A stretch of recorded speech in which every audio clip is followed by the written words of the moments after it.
د افغان کرکټ لوبډلې د تازه دمې مخالفې پوځي کوفی خور مریم کوفی د اسلامي امارت له چارواکي سره واده کړی او د کرکټ لوبډلې بندیز غوښتنو ته د لوبغاړي نوین الحق غاښماتونکی ځواب. درنو لیدونکو ستړي مشئ. لومړی خبر په داسې مهال کې چې د ولسی جرګې پخوانی غړي پوځي کوفی په دې موخه د انګلستان له پارلمان څخه په یو لیک کې غوښتي چې د افغانستان کرکټ له ملي لوبډلې سره په چیمپیونز ټرافي کې لوبې لغوه اعلان کړي چې ګواکې د کرکټ لوبډلې لوبغاړو د اسلامي امارت له یو شمېر مشرانو سره ولې انځورونه اخیستي، خو د کورنۍ غړي یې د اسلامي امارت له یو لوړپوړي چارواکي سره واده کړی. یوې باوري سرچینې حماسي رسنۍ ته ویلي چې د پوځي کوفی خور مریم کوفی د اسلامي امارت د استخباراتو ریاست د مالی تفتیش لمشر هدایت الله جابر سره واده کړی.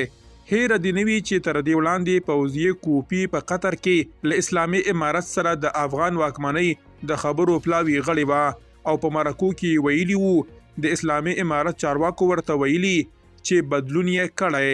دویم خبر د افغانستان کرکټ ملي لوبډلې تیز توپ اچونکي نوین الحق لیکلي تاریخ ټول هغه کسان یاد ساتي چې د هیواد لپاره یې کار کړی.